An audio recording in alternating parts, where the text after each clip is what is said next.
Hello student, आपका स्वागत है स्प्लिट स्टडी चैनल पे। जैसा कि आप लोगों को पता है कि बिहार शिक्षक भर्ती TRE 4 का अभी तक नोटिफिकेशन नहीं आया है, लेकिन जल्द ही आने वाला है। अभी हम TRE 3 पर अभी काउंसलिंग का प्रोसेस ख़त्म हुआ है, उसके बाद ज्वाइनिंग का प्रोसेस होगा। जैसे ही ज्वाइनिंग होगा उसके बाद TRE 4 का नोटिफिकेशन आप लोग को देखने को मिल जाएगा। इसके पहले हम यहाँ पे मैथ का डिस्कशन कर रहे हैं। जितना भी पूछा हुआ क्वेश्चन है TRE में, TRE 1, TRE 2, TRE 3, जितना भी पूछा हुआ क्वेश्चन है जनरल मैथ का, उसका हम लोग डिस्कशन कर रहे हैं पार्ट वाइज। आज हम लोग ये तीसरा पार्ट है। इसके पहले हम लोग 2 पार्ट कंप्लीट कर चुके हैं। तो अगर आप चाहते हैं कि आपका तैयारी अच्छा हो, और इसलिए हम ये बोलना चाहेंगे, इसलिए कि हम यहाँ पे जो भी एग्ज़ाम है, पहले अगर TRE 1 का बात करेंगे, TRE 2 का बात करें या TRE 3 का बात करें, सभी एग्ज़ाम में हम यहाँ पे क्वालिफाई किए हुए हैं। इसलिए हमको आइडिया है किस प्रकार से आपका मैथ का प्रिपरेशन होना चाहिए। TRE 1 का बात करेंगे तो हम लोग का BEd था, जिसमें हम लोग का फर्स्ट में ऐसे ही हटा दिया गया, उसमें नहीं लिया गया BEd वाला को 1 से 5 में। बाद में स्टेट हुआ तो हम लोग TRE 2 में मौका मिला। TRE 2 में मेरा 6 to 8 में सिलेक्शन हुआ, उसमें ज्वाइन किए। अभी TRE 3 में मेरा 9-10 में सिलेक्शन हुआ है मैथ से ही। तो हम लोग चर्चा करेंगे मैथ का ही, और मैथ बहुत इम्पोर्टेंट पार्ट हो जाता है और ये याद भी होना चाहिए कि किस प्रकार से हम लोग अच्छे स्कोर कर सकते हैं मैथ में। आइए हम लोग क्वेश्चन स्टार्ट करते हैं, उससे समझने की कोशिश करते हैं। सबसे पहले अगर हम लोग क्वेश्चन का बात करेंगे तो पहला क्वेश्चन जो है, ये सब के सब पूछा हुआ क्वेश्चन है, उसी का रिवीजन लेकर हम यहाँ पे स्टार्ट कर रहे हैं। तो यहाँ पे सर्वाधिक उपयुक्त कथन इनमें से चुनना है कौन है। पहला ऑप्शन है ब्रीथ, जो होता है दीर्घ ब्रीथ है। बोला जाता है कि हर ब्रीथ दीर्घ ब्रीथ होता है। सबसे पहले ब्रीथ का बात करेंगे तो ब्रीथ पूरी तरह से, ब्रीथ का स्ट्रक्चर का बात करेंगे तो वो पूरी तरह से गोलाकार होता है। पूरी तरह से क्या होता है, गोलाकार होता है, ये ब्रीथ होता है। दीर्घ ब्रीथ का स्ट्रक्चर का बात करेंगे तो दीर्घ ब्रीथ कुछ इस प्रकार का होता है। तो देखो, दीर्घ ब्रीथ क्या हो सकता है, ब्रीथ हो सकता है, लेकिन ब्रीथ हर एक ब्रीथ दीर्घ ब्रीथ नहीं हो सकता है। इसलिए कि इसका स्ट्रक्चर इस प्रकार का होता है, तभी जाके ये ब्रीथ कहलाता है। इसका सबका त्रिज्या क्या होता है, केंद्र से दूरी समान होता है, लेकिन इसमें ऐसा नहीं होता है। इसलिए ब्रीथ दीर्घ ब्रीथ नहीं हो सकता है। तो पहला ऑप्शन क्या हो जाएगा, रॉन्ग हो जाएगा। दूसरा है कि कोई भी ब्रीथ अतिपर वाले नहीं हो सकता। अतिपर वाला मतलब हाइपरबोला होता है। हाइपरबोला का अगर स्ट्रक्चर देखेंगे तो कुछ इस प्रकार का होता है। तो हाइपरबोला, कोई भी ब्रीथ हाइपरबोला नहीं हो सकता, ये तो कंफर्म है। ये इसलिए कि ब्रीथ का स्ट्रक्चर ये है और हाइपरबोला का स्ट्रक्चर कुछ इस प्रकार का होता है। तो ये ऑप्शन सही है। ये ऑप्शन क्या है, सही है। आगे है कि हर वर्ग आयत है। बोला जितना भी वर्ग होता है, वर्ग और आयत में अंतर क्या होता है। तो वर्ग में चारों भुजा बराबर होता है और प्रत्येक को 90 डिग्री होता है, लेकिन आयत में आमने सामने का भुजा क्या होता है, बराबर होता है और प्रत्येक को 90 डिग्री होता है। तो जो वर्ग है वो आयत कहलाएगा, जो वर्ग है वो आयत कहलाएगा, लेकिन आयत जो है वो वर्ग नहीं कहलाएगा। तो हर वर्ग आयत कहलाएगा। तो ऑप्शन सी भी क्या है, इसका करेक्ट है। तो एक से ज़्यादा ऑप्शन करेक्ट है, इसलिए उपयुक्त में से क्या हो जाएगा, एक से अधिक इस क्वेश्चन का करेक्ट ऑप्शन हो जाएगा। चलिए चलते हैं, हम लोग नेक्स्ट क्वेश्चन देखते हैं। चलिए, तो एक क्वेश्चन दिया हुआ है कि एक वृत्त का क्षेत्रफल दिया हुआ है 40 पाई स्क्वायर। वृत्त के त्रिज्या के बराबर भुजाओं वाले वर्ग का क्षेत्रफल ज्ञात करना है। सबसे पहले चर्चा किया जा रहा है कि यहाँ पे क्या बात किया जाए, तो वृत्त का क्षेत्रफल दे दिया है, लेकिन वर्ग का जो त्रिज्या है, वृत्त का जो त्रिज्या है, तो वृत्त का त्रिज्या वो क्या बताया जाए। जो त्रिज्या है ना, एक वर्ग है जिसके भुजा के क्या है, बराबर है। एक वर्ग है जिसके भुजा के बराबर। इसका मतलब ये है कि अगर वृत्त का त्रिज्या हम ज्ञात कर लेते हैं तो वर्ग का भुजा हमको निकल जाएगा, और जब वर्ग का भुजा निकल जाएगा तो वर्ग का क्षेत्रफल हम लोग ज्ञात कर सकते हैं। तो सबसे पहले हम लोग वृत्त का बात करते हैं। तो वृत्त का क्षेत्रफल क्या होता है, तो वृत्त का क्षेत्रफल जो लिखते हैं, क्या लिखते हैं, पाई आर स्क्वायर लिखते हैं। वृत्त का क्षेत्रफल क्या होता है, पाई आर स्क्वायर होता है। और वृत्त का क्षेत्रफल कितना दिया है, 40 पाई स्क्वायर। 40 पाई स्क्वायर, यहाँ पर आर जो होता है त्रिज्या होता है, और यहाँ पर पाई हो गया, और यही आर का मान हमको ज्ञात करना है। 1 पाई से यहाँ पर पाई क्या हो जाएगा, कट जाएगा। तो r का जो मान आएगा और रूट अंडर क्या हो जाएगा, 40 पाई हो जाएगा। यही होगा ना, r का स्क्वायर, r स्क्वायर बराबर क्या 40 पाई बचा। तो हमको r निकालना है तो इधर रूट लेना पड़ेगा, तो r का मान क्या हो जाएगा, 40 पाई हो जाएगा। अब बताया जा रहा है जो त्रिज्या है वही किसके बराबर है, तो वर्ग का जो भुजा है उसके बराबर है। मतलब वर्ग का भुजा को अगर a मानते हैं तो r के बराबर है, और r का मान कितना है, 40 पाई है। तो यही हम लोग का क्या हो गया, वर्ग का भुजा हो गया। हमको पता है कि वर्ग का जो क्षेत्रफल होता है, स्क्वायर एरिया ऑफ स्क्वायर, वर्ग को हम लोग स्क्वायर कहते हैं। तो इसका जो क्षेत्रफल होता है, क्षेत्रफल कितना होता है, वर्ग का क्षेत्रफल जो होता है भुजा का स्क्वायर होता है। अब भुजा मेरे पास कितना है, तो रूट 40 पाई है। इसी का क्या करना है, स्क्वायर करना है। हमको ये भी पता है कि जो स्क्वायर होता है रूट से क्या हो जाता है, कट जाता है। तो इस क्वेश्चन का जो आंसर आएगा 40 पाई हो जाएगा। तो वर्ग का जो क्षेत्रफल निकल के आ रहा है, कितना निकल के आ रहा है, 40 पाई निकल के आ रहा है। तो इस क्वेश्चन का जो करेक्ट ऑप्शन होगा, option see the correct option हो जाएगा। चलिए चल देखते हैं नेक्स्ट क्वेश्चन। क्वेश्चन को थोड़ा सा ध्यान से पढ़ना और समझना जरूरी है। कॉन्सेप्ट तो हम यहाँ पर बताएंगे ही। देखिए, दो संख्याओं का अनुपात दिया हुआ है और यदि इनके मौसा दिया हो, मौसा का मतलब क्या होता है, एचसीएफ। एचसीएफ का मतलब क्या होता है, highest common factor. Highest common factor को हम लोग एचसीएफ कहते हैं। और एचसीएफ कितना दिया हुआ है, 11 दिया हुआ है। दो संख्याओं का योग ज्ञात करें, दोनों संख्या के योग निकालना। देखिए, जब दो संख्या का अनुपात दिया रहता है तो जो संख्या होता है, तो पहला संख्या लिखेंगे।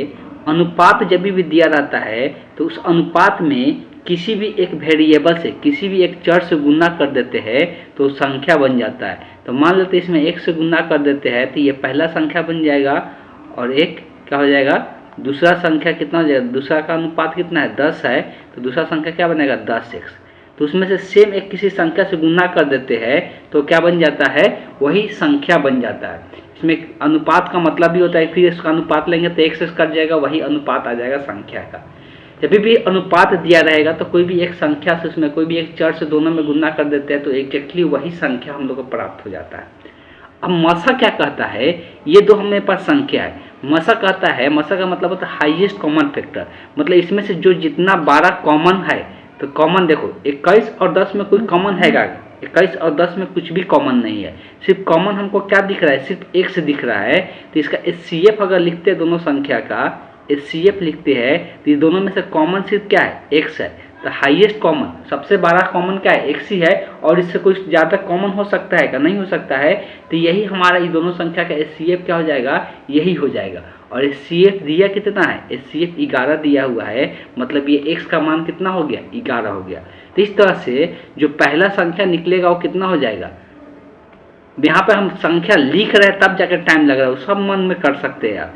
तो पहला संख्या जो हो जाएगा 21 गुने क्या है, एक्स का मान है 11, तो 21 गुने 11 हो जाएगा। तो ये पहला संख्या होगा, गुना कर लेंगे 21 में 11 से, तो 1 3 2 मतलब 231 आ जाएगा। वैसे ही दूसरा संख्या अगर लिखते हैं हम, तो दूसरा संख्या क्या हो जाएगा, 10 गुने 11। और 10 में 11 से गुना करेंगे, ये कितना हो जाएगा, 110 हो जाएगा। 100 क्या हो जाएगा, 10 हो जाएगा।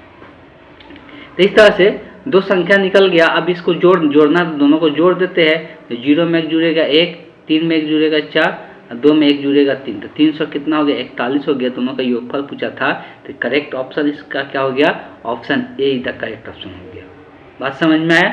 जब भी दो संख्याओं का अनुपात दिया रहेगा तो उसको किसी भी एक चर से गुना करके हम लोग क्या कर सकते हैं, उस संख्या को लिख सकते हैं। एचसीएफ का मतलब क्या होता है, हाईएस्ट कॉमन फैक्टर। तो हाईएस्ट कॉमन फैक्टर, तो ये दोनों में हाईएस्ट कॉमन फैक्टर क्या होगा, तो ऑब्वियस है कि इसमें से 21 और 10 में तो कुछ कॉमन है नहीं। तो दोनों में सिर्फ क्या कॉमन है, एक्स ही कॉमन है। तो इसको दोनों का एक्स कॉमन हो गया, तो यही एचसीएफ कहलाएगा। और एचसीएफ दिया हुआ है पहले से क्वेश्चन में कितना, 11 है। तो ये 11 के बराबर हो गया। मतलब एक्स का मान 10 11 निकल के आ गया। और दोनों जगह यहाँ एक्स का मान रख देंगे तो पहला और दूसरा संख्या निकल जाएगा। और वही दोनों का योगफल पूछा था, तो दोनों का योगफल कितना हो गया, 341 हो गया। बात क्लियर है। बहुत साधारण सा क्वेश्चन था, बस ध्यान में रखना है कॉन्सेप्ट को, बाकी और कुछ भी नहीं करना है।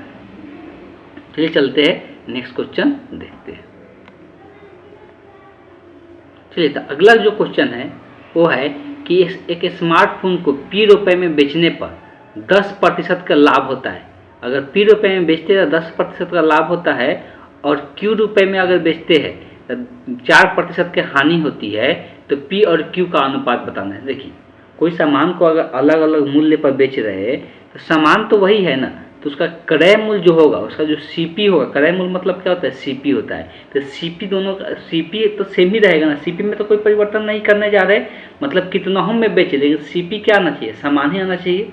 और SP और CP में संबंध क्या होता है, थोड़ा सा अगर कॉन्सेप्ट को अगर बूस्ट करना चाहते हैं आप, तो यहाँ पर ध्यान में रखिए, जो SP होता है, जो SP होता है वो CP गुने क्या होता है, लाभ जोड़ होता है। लाभ का परसेंटेज में इंक्रीमेंट को जोड़ा जाता है। लाभ में क्या किया जाता है, इंक्रीमेंट देखा जाता है। तो 10% से बढ़ेगा, CP कितना से बढ़ेगा, 10% से बढ़ेगा, तो ये कितना हो जाएगा। तो SP और CP में जो संबंध होता है 100, 100 में अगर 100 को मान कर चलते तो 100 में 10% वृद्धि होगा तो 110 हो जाएगा, 110 बजे कितना हो जाएगा, 100 हो जाएगा।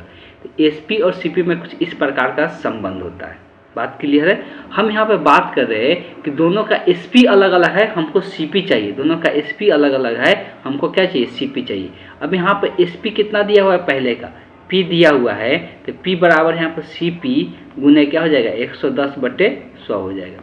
हमको CP निकालना है, इसलिए CP दोनों का समान करना है। तो CP यहाँ से कितना, 100 इधर भाग में तो गुना में चला जाएगा, तो 100/110 P हो जाएगा, यही आएगा ना।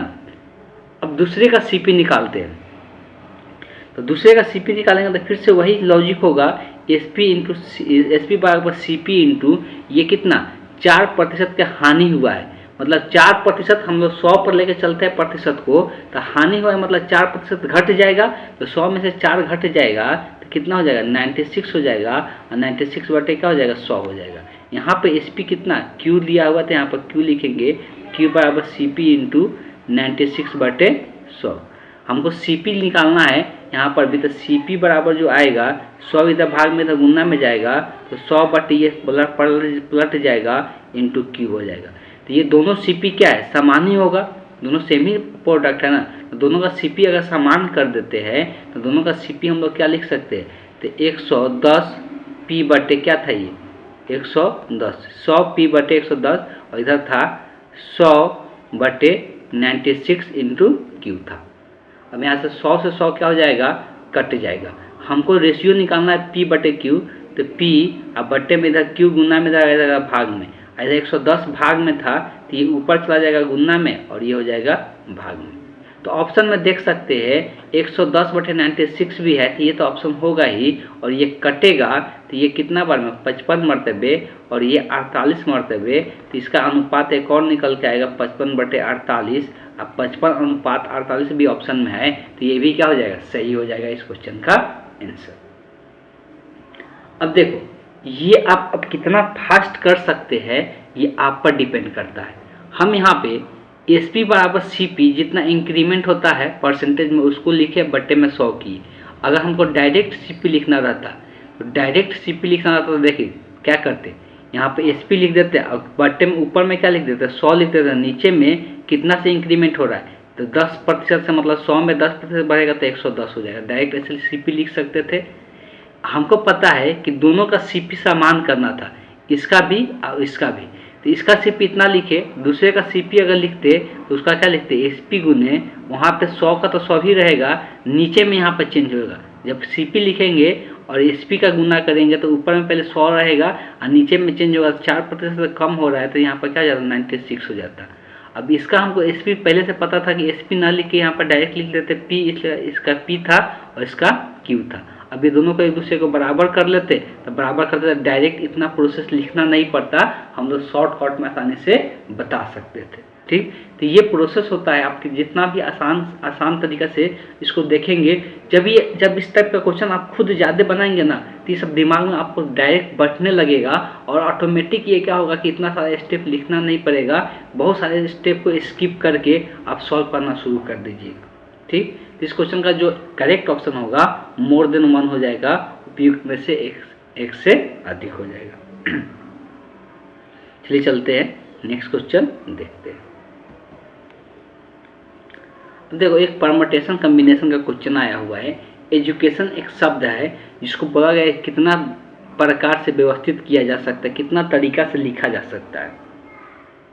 देखिए कोई शब्द होता है, जैसे मान लो कि अगर ABC एक शब्द दिया हुआ है, बोला है कि इसको कितना तरीका से लिख सकते हैं, तो देखो तरीका क्या क्या हो सकता है। हो सकता है कि A पहले यहाँ पर C लिख ले फिर B लिख ले। हो सकता है कि पहले हम B लिखे फिर यहाँ A लिखे C लिखे। तो ये सब अलग अलग क्या है, तरीका है A B और C का यूज करके लिखने का। वैसे ही एजुकेशन जो शब्द है उसको कितने तरीका से लिख सकते हैं, ठीक है, पूछा है। लेकिन साथ में एक कंडीशन लगा दिया है कि स्वर जो होता है, जो स्वर जो वॉवेल बोलते हैं, इसमें जितना भी वॉवेल है वो क्या होना चाहिए, एक साथ होना चाहिए। जितना भी वॉवेल है वो क्या होना चाहिए, एक साथ होना चाहिए।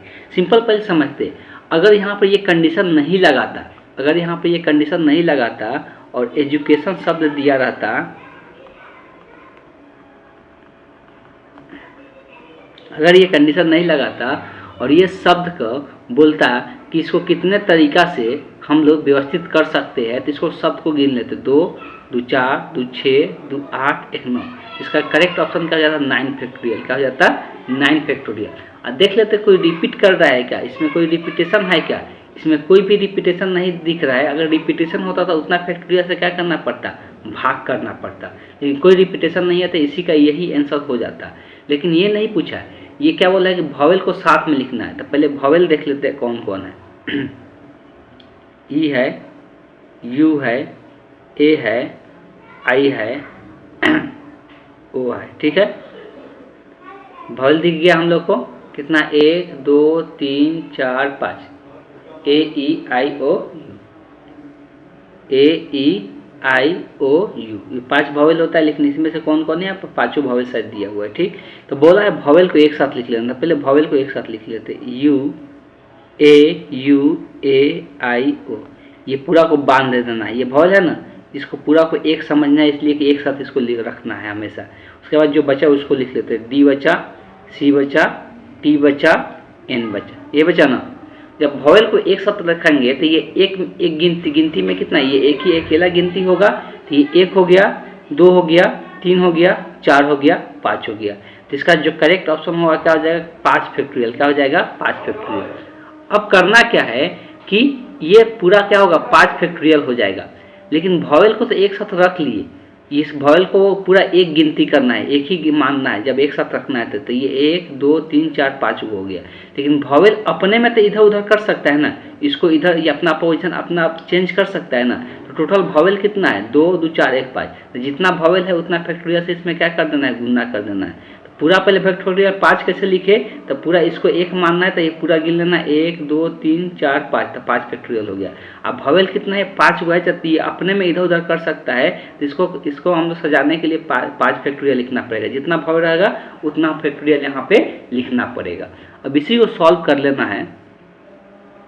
तो अगर चर्चा करने में 5 फैक्टोरियल, तो फैक्टोरियल का मान कैसे निकलता है, तो फैक्टोरियल का मान निकालने का जो तरीका होता है वो क्या होता है कि फैक्टोरियल तोड़ने का तरीका होता है कि इसको गुना करके लिखा जाता है, 5 गुने 4 गुने घटते हुए क्रम में लिखा जाता है 2 गुने 1। वैसे इसको भी गुना करके लिखा जाता है 5 गुने 2 गुने 5 गुने 4 गुने 3 गुने 2 गुने 1। अब इसी को गुना करना, 4 5 20, अब 20 छोड़ना के 12, ये 120 हो जाएगा, गुने 120 हो जाएगा।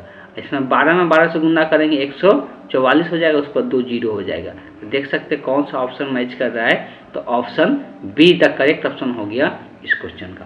तो ये सब कुछ लॉजिक, कुछ चीज़ें हैं जो कि ध्यान में रखना जरूरी है। और किसी प्रकार का क्वेश्चन आए तो आप लोग बना सकते हैं, किसी प्रकार का क्वेश्चन अगर आ जाए तो आप लोग बना सकते हैं, इस बात को ध्यान में रखना है। जैसे अगर एक हम यहाँ पर ही कोई एक वर्ड ले लेते हैं, जिसे यहाँ पर डिफरेंट दिया हुआ है। चलिए अगर ये पूछता कि इसका कितने तरीका से व्यवस्थित कर सकते हैं, डिफरेंट को कितने तरीका से व्यवस्थित कर सकते हैं, तो चलिए कैपिटल में लिख देते हैं कि अच्छा से दिखाई दे सभी को। इसको अगर पूछता है कि ये कितना तरीका से व्यवस्थित कर सकते हैं, तो सिंपल अगर पूछता है कितने तरीका से व्यवस्थित कर सकते हैं, तब क्या लिखते, इसको लेटर गिनो, 2 2 4 2 6 2 8 1 9। तो कितने तरीका से व्यवस्थित करते हैं, 9 फैक्टोरियल। अब चेक कर लेना है कोई रिपीट तो नहीं कर रहा है। आई को देखेंगे तो आई एक ही जगह है, एफ देखेंगे तो एफ 2 जगह है। तो जो रिपीट करता है उतना फैक्टोरियल से भाग करते जाते हैं। तो 2 रिपीट कर 2 फैक्टोरियल से भाग करेंगे और कोई रिपीट कर रहेगा। देखिए ई 2 जगह है, यहाँ पर भी है, यहाँ पर भी। तो फिर से एक बार 2 गो है तो 2 फैक्टोरियल से फिर से भाग करेंगे। और कोई रिपीटेशन है क्या? और कोई रिपीटेशन नहीं है। तो यही इसी को सॉल्व करेंगे तो ये पूरी तरह से निकल जाएगा कि इस लेटर को हम लोग कितने तरीके से व्यवस्थित कर सकते हैं। अगर पूछ देता है इसमें कि इसमें वॉवेल को एक साथ रखना है तो वॉवेल को पहले एक साथ कर ले। कौन कौन वॉवेल है? 1 2 3 गो वॉवेल है, आई ई ई। तो इसको एक साथ रख लीजिए, ठीक है। ये वॉवेल हो गया, एक साथ रख लीजिए। जो बच गया उसको अब लिखेंगे। तो डी है, डबल एफ है, फिर क्या है? आर है, एन है, टी है। अब इसको व्यवस्थित करना है वॉवेल को एक साथ रखकर। तो यहाँ पर क्या करना है? ये पूरा को एक गिनना है, 1 2 3 4 5 6 7। तो कितना हो गया टोटल? 7 फैक्टोरियल। कितना हो गया? 7 फैक्टोरियल। अब इस 7 फैक्टोरियल में सबसे पहले आ जाते हैं इसमें। अब यहाँ पर ध्यान नहीं देना है रिपीट कर रहा है कि नहीं, अभी इसका हम नहीं देख रहे। पूरा 7 फैक्टोरियल हो गया, लेकिन इसमें ये 2 बार आया हुआ है तो कितने से भाग करना पड़ेगा? फैक्टोरियल 2 से भाग करना पड़ेगा। अब क्या बताया था? अब आएंगे वॉवेल को। तो वॉवेल कितना है? 3 गो है। तो इसीलिए यहाँ पर क्या लिखना पड़ेगा? 3 फैक्टोरियल से इसमें गुना करना पड़ेगा। जैसे इसमें 5 फैक्टोरियल से गुना किए थे। इसको तो अपने में इधर उधर कर सकते हैं ना। 3 में ऐसा हो जा रहा है कि 2 को सेम आ जाता है, मतलब ई 2 बार आए तो इसमें कितना से भाग करना पड़ेगा? फैक्टोरियल 2 से भाग करना पड़ेगा। इसी को सॉल्व करेंगे तो ये हमको निकल के आएगा कि वॉवेल जब एक साथ रखेंगे तो डिफरेंट को कितने तरीके से व्यवस्थित कर सकते हैं, वही इस क्वेश्चन का आंसर हो जाएगा। तो ये इस प्रकार के थोड़ा अलग अलग करके क्वेश्चन पूछा जा सकता है। ठीक, चलिए चलते हैं हम लोग नेक्स्ट क्वेश्चन देखते हैं। अब कुछ क्वेश्चन जो है सिंप्लीफिकेशन करने के लिए दिया है, सिंप्लीफाई करने के लिए दिया हुआ है। एन का वैल्यू निकालना है। देखिए एन क्या पे दिया हुआ है, थोड़ा सा ध्यान रखें। तो एन जो दिया हुआ है वो दिया हुआ है पावर में।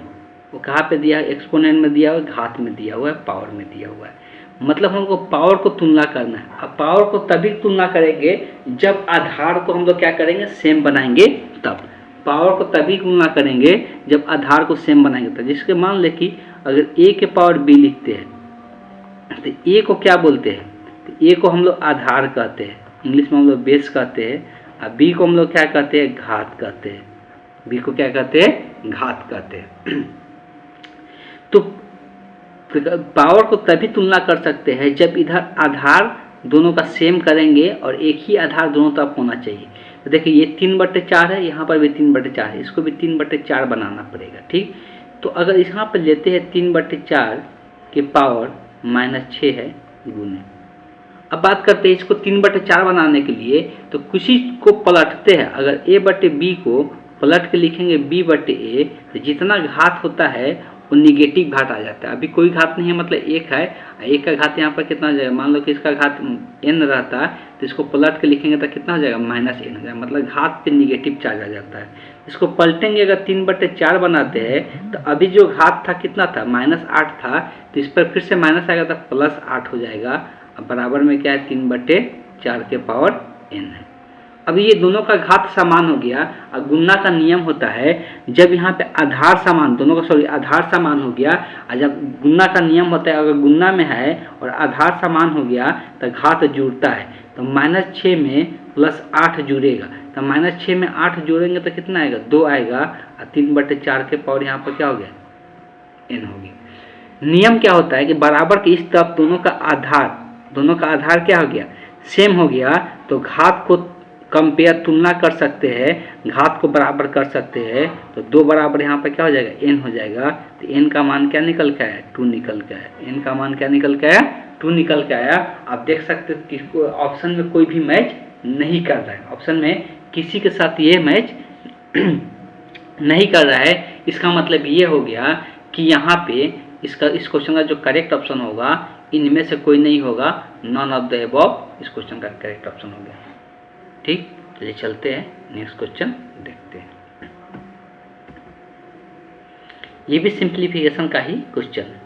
बहुत साधारण सा क्वेश्चन दिया हुआ है, बस आपको सिंप्लीफाई करने आना चाहिए। सबसे पहले अगर घात अगर निगेटिव रहता है तो उसको पलट के लिखते हैं तो घात पॉजिटिव हो जाता है। मतलब a का पावर अगर -n है तो इसको लिख सकते हो 1/a के पावर n लिख सकते हैं। ठीक है, निगेटिव घात है, पॉजिटिव बनाना है तो पलट देते तो 1/, इसका 4 हो जाएगा। 4 के पावर 1 का मतलब कोई नहीं बनता है, -1 रहेगा तो यहाँ पर 1/8 हो जाएगा, निगेटिव पावर है तो। यहाँ पर भाग का साइन है, नीचे में भी देख सकते हैं ये 3/2 के पावर -2 है। अगर इसको हम पलट के लिखते हैं तो घात क्या हो जाएगा, पॉजिटिव हो जाएगा। कहने का मेरा मतलब ये है कि यहाँ पे अगर ये 3/2 है, अगर 2/3 लिखते हैं, या इसको ऐसे कर सकते हैं जब नीचे में लिखा हुआ है, एक और यहाँ पर दिखा सकते हैं, जब ये नीचे में लिखा हुआ है और इसको ऊपर में लिखेंगे तो यहाँ पर जैसे a का पावर n है तो ऊपर में लिखेंगे तो -n हो जा रहा है, चाहे 1/a के पावर -n रहेगा और इसको ऊपर में लिखेंगे तो a के पावर n लिख सकते हैं। दोनों का मतलब समान ही होता है। तो यहाँ पर नीचे में पावर -2/n है तो अगर इसको ऊपर में लिखते हैं तो 3/2 के पावर कितना हो जाएगा, प्लस में पावर आ जाएगा, 3/2 के पावर 2 हो जाएगा। तो यहाँ पर आप देखेंगे 1/4। अच्छा, यहाँ पर ब्रैकेट है इसलिए पहले ये दोनों को जोड़ना होगा। दोनों का एलसीएम का बात करेंगे तो 4 और 8 का एलसीएम 4 हो जाएगा, ये 2 मरतबे जाएगा तो यहाँ पर 2 हो गया, ये 1 मरतबे जाएगा तो यहाँ पे 1 हो जाएगा। फिर भागे ये 3/2 तो इसका स्क्वायर करेंगे तो 3 3 के 9, 2 दूना के 4 हो गया। तो यहाँ से आ गया 3/8 और भाग को जब गुना में चेंज करते हैं तो इधर वाला अंक पलट जाता है। 9/4 है तो 4 कितना हो जाएगा, 9 हो जाएगा। तो ये अंक यहाँ पे पलट जाएगा। 4 से 8 कटेगा 2 मरतबे, 3 से 9 यहाँ पे कटेगा 3 मरतबे। तो ऊपर में तो कुछ बचा नहीं, तो ऊपर में क्या बचेगा 1 और 3 दूना के यहाँ पर क्या हो गया 6 हो गया। तो 1/6 इस क्वेश्चन का आंसर हो जाएगा। बस सिंप्लीफिकेशन दिया था, ज़्यादा डिफिकल्ट नहीं था। तो इस क्वेश्चन का जो करेक्ट ऑप्शन होगा option A the correct option हो जाएगा। चलिए चलते हैं नेक्स्ट क्वेश्चन देखते हैं। देखिए यहाँ पर ए बी का अनुपात दिया है, बी सी का अनुपात दिया है, सी डी का अनुपात दिया हुआ है। तो ए बी सी और डी के अनुपात क्या होगा बताना है। सबसे पहले अगर हम लोग चर्चा करते हैं कि अनुपात अगर बट्टा में दिया हुआ है तो बट्टा में अनुपात सबसे पहले ख़त्म कर लेंगे, नहीं तो सॉल्व करना क्या है डिफ़िकल्ट होगा आपके लिए। तो सबसे पहला काम यही करना होगा कि जो भी बट्टा में अनुपात दिया हुआ है उसको यहाँ से हम हटाएंगे। तो सबसे पहले ये ए अनुपात बी दिया हुआ है, तो ए अनुपात बी, ये बट्टा कैसे ख़त्म करेंगे अनुपात को हटाने के लिए, इसके लिए क्या लॉजिक है वो समझना है। देखिए जब भी अगर बट्टा में दिया हुआ है, भिन्न में दिया हुआ है अनुपात, तो भिन्न पहले ख़त्म करेंगे। भिन्न ख़त्म करने के लिए तरीका क्या है, नीचे में जो हर है ना डिनोमिनेटर दिया हुआ है उसका एलसीएम से क्या करेंगे पूरा में गुना कर देंगे।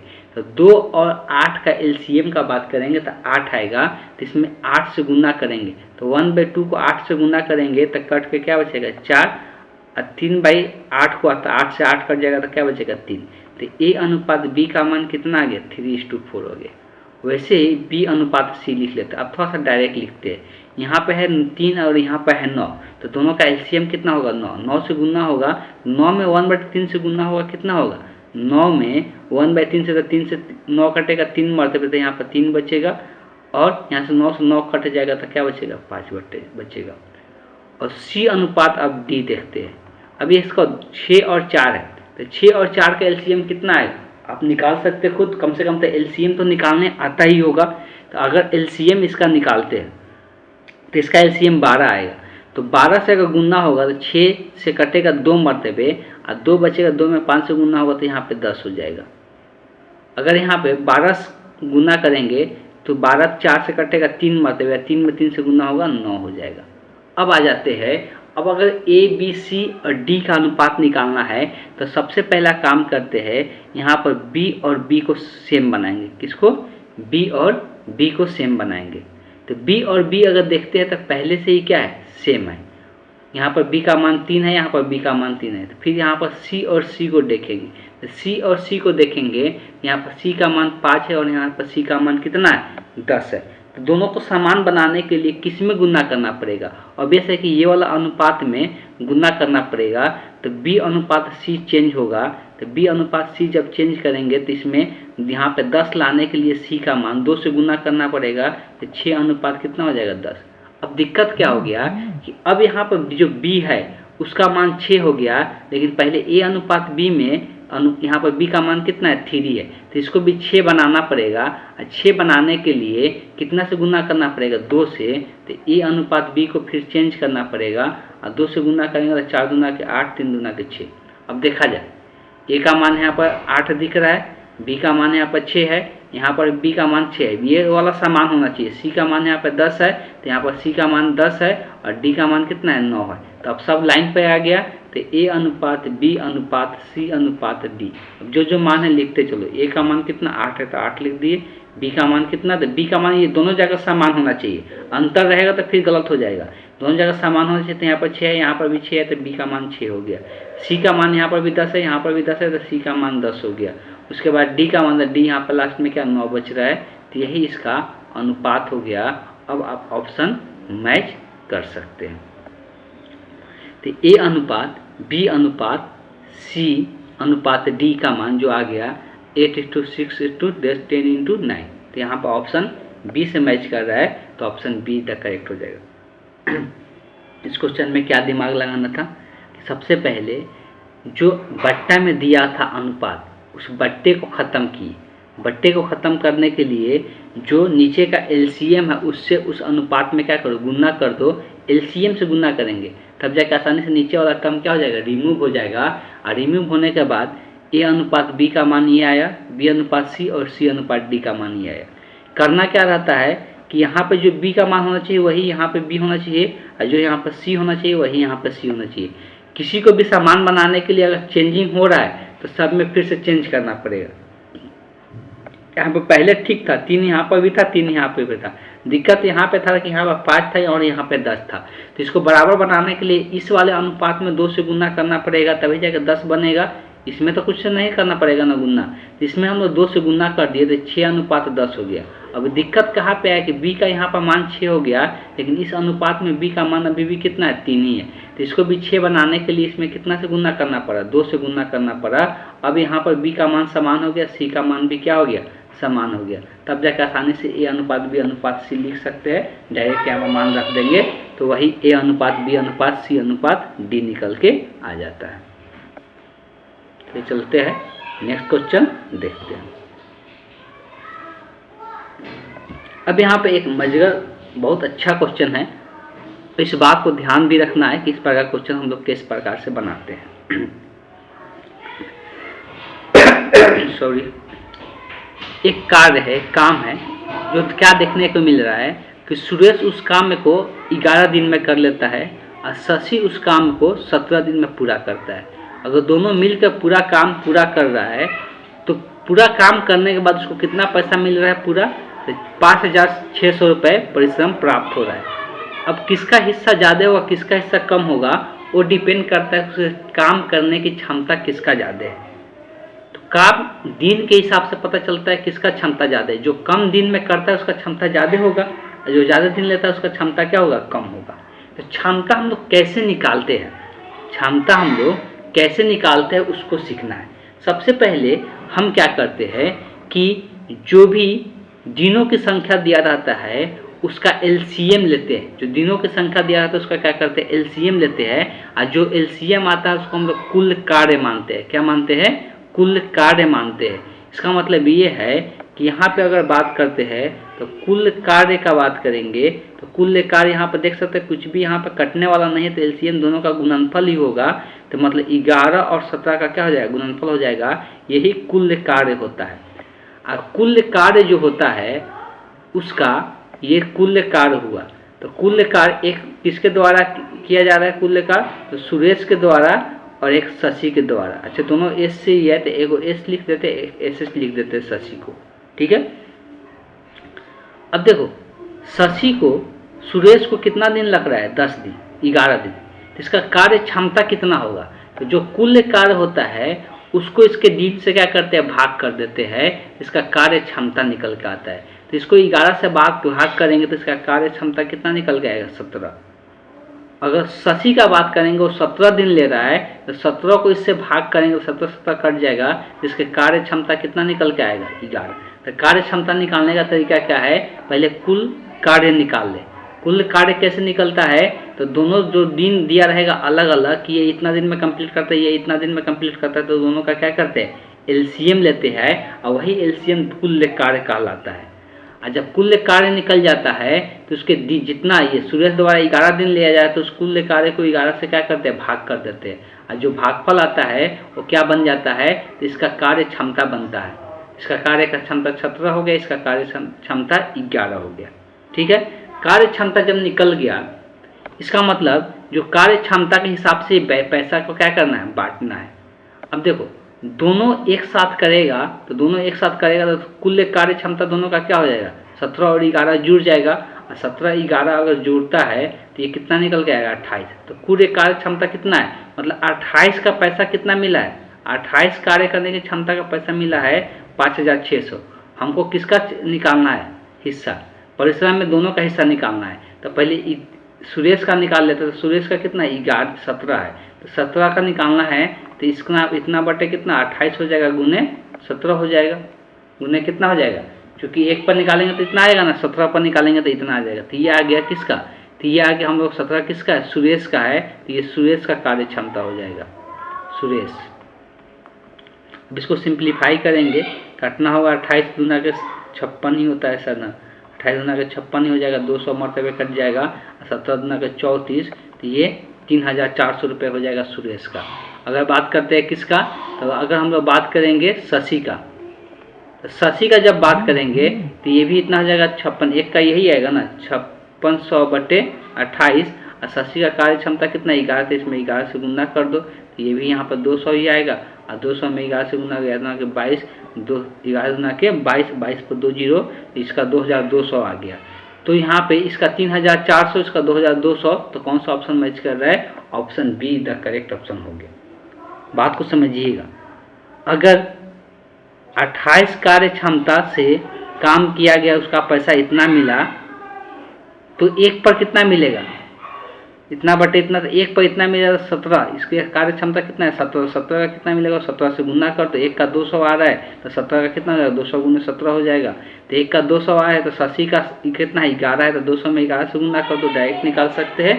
तो इस तरह से इन लोग का हिस्सा प्राप्त हो रहा है, और हिस्सा दोनों का अलग अलग इस प्रकार से प्राप्त होगा। चलिए चलते हैं, नेक्स्ट क्वेश्चन देखते हैं।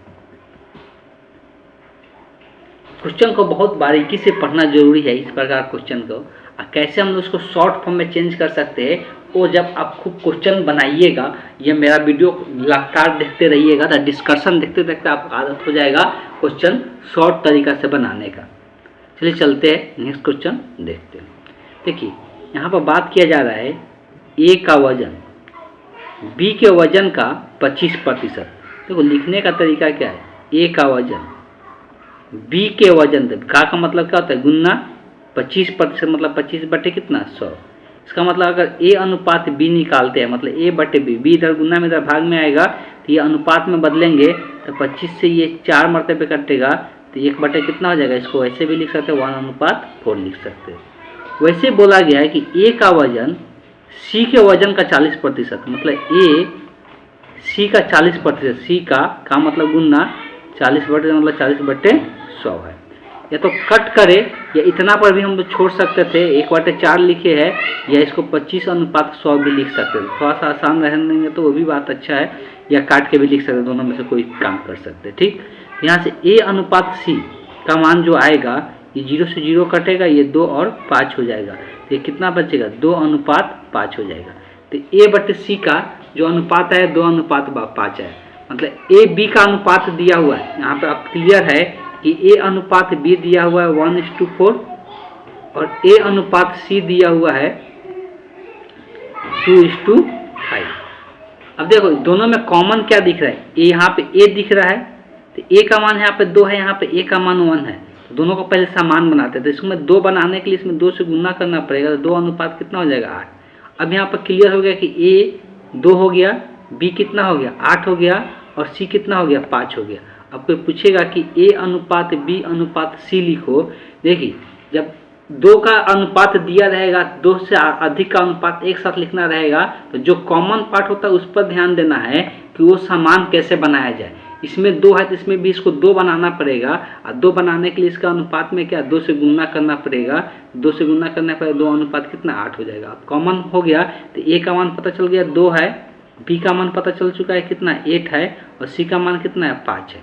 ठीक है, तो इस तरह से इसको लिख लेना है। अब बोला जा रहा है क्वेश्चन में बी के वजन का कितना प्रतिशत बी के सी के वजन का कितना प्रतिशत बी के बराबर है। अब देखो सी के वजन का बोला जा रहा है, सी का कितना प्रतिशत, तो x प्रतिशत मान लेते हैं। सी का x प्रतिशत बी के बराबर है, सी के x प्रतिशत बी के बराबर है। सी कितना है अनुपात में देखेंगे तो सी का मान है 5, तो यहाँ पर 5 हो गया, गुने x प्रतिशत बराबर बी का मान कितना है 8, तो यहाँ पे 8 हो गया। अब इसी को सिंप्लीफाई करना है और प्रतिशत में चेंज करना है, तो हमको x प्रतिशत का मान निकालना है, तो यहाँ 5 और 8 बजे कितना हो जाएगा 5 हो जाएगा, और प्रतिशत में चेंज करने के लिए इसको कितना से गुना करना पड़ जाएगा 100 से गुना करना पड़ेगा, तो यहाँ पर 100 हो जाएगा। अब इसको क्या करो यहाँ से काट देंगे, तो कट करेंगे तो यहाँ पर कितना बार में कटेगा 20 बार में, और 8 से गुना होगा तो 8 गुना का 16, तो 160% निकल के आ जाएगा। तो यही चीज़ पूछा हुआ था, बस यहाँ पे दिमाग दौड़ाना था, यहाँ पे क्या करना था दिमाग दौड़ाना था।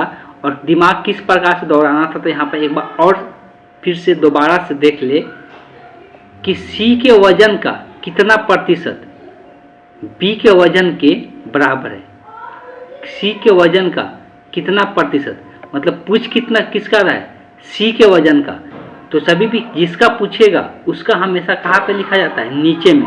तो सी कितना है 5 है, और किसके बराबर बोल रहा है बी के वजन के, तो बी कितना है 8 है, तो उसको ऊपर में लिखना है। तो जिसका वजन का प्रतिशत पूछेगा उसको नीचे में, और जिसका दिया रहेगा बी का वजन के बराबर है तो उसको ऊपर में, गुने क्या कर देना है 100 कर देना है। ऐसे डायरेक्ट भी निकाल सकते हैं या इस तरह से लिख सकते हैं सी के वजन का कितना प्रतिशत है, सी के वजन का x प्रतिशत मान लिए बी के प्रतिशत के बराबर है, तो बी के बराबर किसके कर दिए बी के बराबर कर दिए, यहाँ x प्रतिशत, तो बी का यहाँ पर क्या हो गया 8 बटे यहाँ से 5 गुना में था भाग में चला गया, यहाँ पर प्रतिशत का साइन था, और प्रतिशत का साइन हटाते हैं तो वहाँ पे क्या होता है नीचे में, जैसे एक बार बता देते हैं यहाँ पे, चलिए एक बार और डिटेल में यहाँ बता देते हैं। तो x प्रतिशत जो निकल के आएगा 8 बटे कितना होगा 5 होगा। प्रतिशत का मतलब क्या होता है बटे 100 होता है, हमको x का मान निकालना है 8 बटे 5, और 100 इधर भाग में है, तो यहाँ से ये भाग में निकल के यहाँ पर क्या आएगा गुना में आ जाएगा। इसी को सॉल्व करेंगे तो क्या आ रहा है 160% निकल के आ रहा है। तो इस क्वेश्चन का जो करेक्ट ऑप्शन होगा option B is the correct option.